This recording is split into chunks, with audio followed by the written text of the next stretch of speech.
Good afternoon, everyone. My name is Biswas. I have been given this task to moderate this panel, and a very interesting, very strong panel. I see Soumik Datta, Arunima Kumar, and Dr. Debanjali Biswas. Welcome. This particular panel will look at uh, the Indian performing arts from two perspectives, from the UK end and the India end. And during my preamble, which I'm giving you now, there will be 3, possibly 4 questions that will come out of it. But I'd like to briefly tell you that way back in 1887, at the court of Queen Victoria, a young Indian musician was invited to perform. His name was Inayat Khan. Not Inayat Khan, the father of Ustad Vilayat Khan, but Inayat Khan from the Lucknow Shahjahanpur Gharana.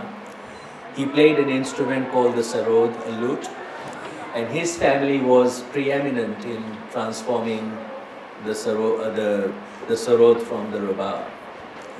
Now, taking that point, which I only came to discover a month ago here on the same dais, that one of his descendants was our principal artist, Ustad Irfan Muhammad Khan. And this particular point, I was quite astonished that so many musicians had come to the royal court pre-independence India. And throughout the British rule, there were many musicians who were invited to perform in the UK. But after independence, the musicians had to travel and fend for themselves because the royal patronage had ended. Post-independence, a lot of festivals in India took shape. Some of them were older than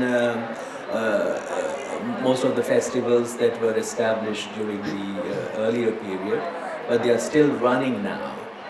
And in the UK, a lot of things had happened, and there are some unsung heroes. Not many people will know about these unsung heroes.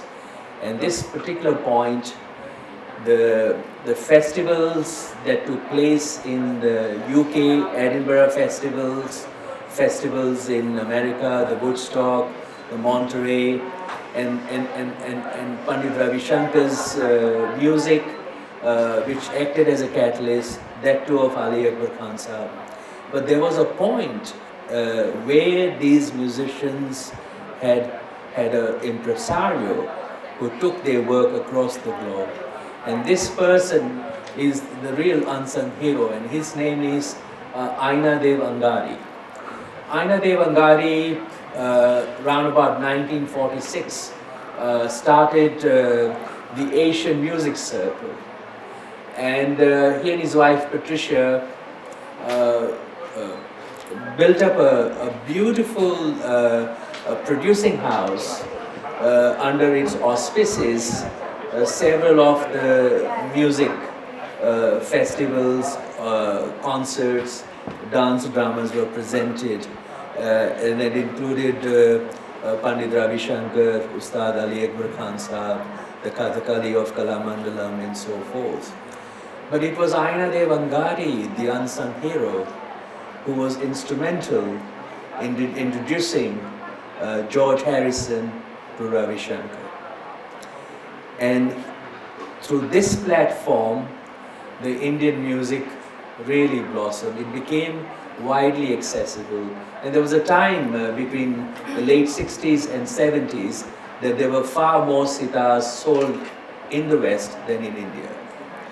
So what has happened is post-1970, festivals took place in the UK. Organizations were created. One such organization was the Sanskritic Arts Festival of India, which had its base downstairs at the old Nehru Center premises next door. The Bhavan Center was created in 1972, And the organization that I represented founded its roots in 1977 and is still running. But to share with you the changing landscape of Indian performing arts in the UK is of paramount importance. And there's a reciprocity between India and UK, the synergy, the people involved. We have lost so many great musicians, but we have to find new. And today we have such artists as panel members. In the last 50 years, a lot of organizations have come up. I've seen with my own eyes, because I travel all over UK and India, that there is this wide cross-section of performing arts being presented in the smallest of the venues to the largest of the venues. And I just spent 2 days at the Hammersmith Apollo to witness the 50th anniversary of Shakti, the iconic group. And you can imagine how these musicians have traversed all over the world and have performed at the most prestigious venues, including open-air festivals. I mean, Glastonbury, 200,000 plus. Woodstock was 200,000 plus way back in '69. So was Monterey. So these festivals have been important. Indian contribution in this festival has been important. And today, 50 years, the changing landscape of performing arts in the UK is very strong, very robust. And I say that the arts as soft power is important. So my first question will be to Soumik Datta, who is a wonderful musician, winner of the Aga Khan Music Award, and also one of the iconic young musicians in Britain today, who was tutored by the distinguished Pandit Buddhadev Das Gupta, who taught him the art of sarod.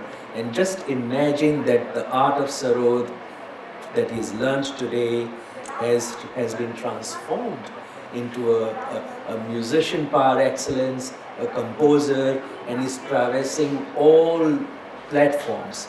So Soumik, please tell us why Indian music, Indian performing arts should be considered a good, strong, soft power. Thank you, Jay. Good morning, everyone, or afternoon. I've never been a fan of that term, actually, just because what it does is it illuminates what the antithesis of that is, which is hard power. And that sheds light on a world that is built on capitalism and consumerism, and the arts and music is stifled once it's placed within that core. And I think for that I try and avoid that term, but I think maybe it's a digital term, and digitization worldwide is so important. So for me, I think it's just having a personal philosophy around why you do what you do. It has to sit at the center of it. And my philosophy is simple, that I think the arts stands apart from everything else that we try and do. We try and make money, we try and pay the bills, we try and put a roof above our heads. And quite often the arts doesn't do any of those things. So what does it actually do? It's suddenly when you lose a parent, or it's when you break up with someone, or when you are forced to leave your house, or you are in some sort of situation that is out of your control and all these emotions rise. Suddenly this poem that you haven't really paid that much attention to before becomes the center of your life, because it gives you an anchor to hold on to. So how is that a soft power? That is your power. That is everything. And I think there are records that I would say that work like Bibles to me, and to many people, books, old VHS tapes that my mom introduced me to, Satyajit Ray films, the grainy quality of things, and that has nothing to do with monetization and surviving as an industrialist, But monetization has been lost substantially because musicians today, apart from the top layer of fraternity, not many musicians get any royalties as such, like the olden days. They have to survive mainly on performances, platforms, and every performance, as you will see all over the world, gets captured by smartphone and shared. In those early days, we could not do that, So, Arunima, how does that relate to your work? Dance. Do you think dance can be used as soft power? So I really like his approach to power, but I think art is empowering, and it's not a power that we have, which is money or some control or social control. It is empowering for everybody. In fact, dating back to why Natya Shastra was created in the first place, when it is believed, as per mythology, that Brahma created everything. There was science, there were all the Vedas, there was medicine, but at that time too, the society, there was infighting, there was jealousy, there was envy, and therefore this Shastra of whether culture, art, music, dance that we see in India today was created for the primary purpose of creating that social cohesion. So in a way, this has been continuing for several centuries, and today that's what we see, whether there are cultural ties between India and UK. When I came 15 years ago, nobody even understood what Kuchipudi was, and I came with a certain background from India with a certain number of awards. Nobody knew what Kuchipudi was, and I was working in a banking career. I had finished my master's at LSE and was working in a successful corporate life. I quit to start an academy of dance or start an institution because somebody questioned my cultural identity, and therefore I needed empowering, or I needed to live in the society as a proud Indian. I still do that today, she still does that today, and therefore I started this institution where I created a certain way of learning, a way of dancing, whether it was making arts accessible, because yes, it is difficult to understand Indian arts. It is an inward journey which is not as accessible, but it was important for me to create that accessibility, to create inclusion when inclusion was not a buzzword. Today it's used everywhere, but it wasn't. For me, I feel that it is empowering. It is a way of understanding each other and appreciating the aesthetics of two cultures. And for me, I have been able to, empower, not really use it as a soft power, but the very fact that we are talking about it today means it's relevant. So empowerment is important rather than soft power. Yes, it is everything. I would say culture and art and culture is very, very empowering and very powerful, and it should be institutionalized. An institutional ecosystem should be created to support culture. And we're sitting in Nehru Center talking about it, so this is an institution of culture that promotes that cultural exchange, and with wonderful artists in UK and India today, and an appreciation of India, like yoga, Ayurveda has become so relevant and popular. Indian dance and music is an untapped potential. We have to leverage it to be able to really make it accessible to the world. I'm not saying make it, natu because we are not mass, but at the same time, we have spirituality, well-being, skill, everything in this particular art form, whether it's music or dance, any form of classical dance in India. It is so rich. So when Indians feel, we don't want to do Indian classical, we would prefer to watch something which is a fusion. I say, don't find freedom from your culture, find freedom through your culture. And that to me is empowering. That to me is power. Thank you. Dr. Debanjali Biswas, you are scholar of performance studies, cultural anthropology.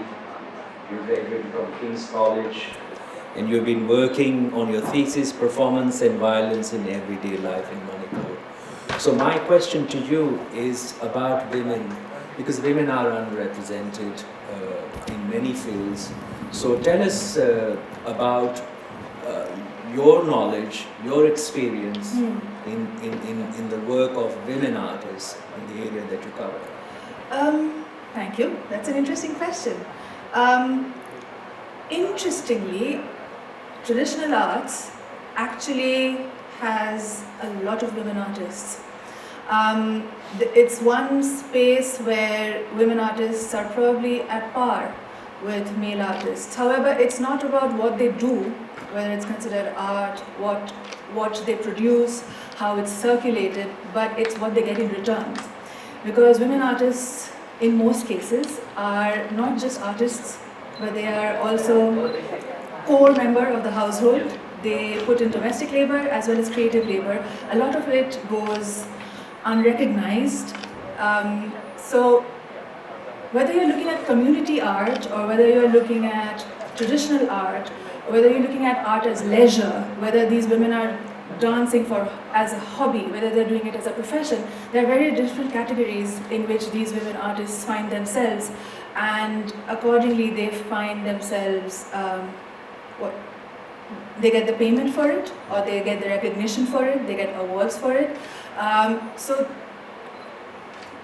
male artists are sometimes, actually let's forget the gender binary for a bit. In many different art forms, for example, what is now Bharatanatyam, it's male gurus who have been teaching female artists for a very long time.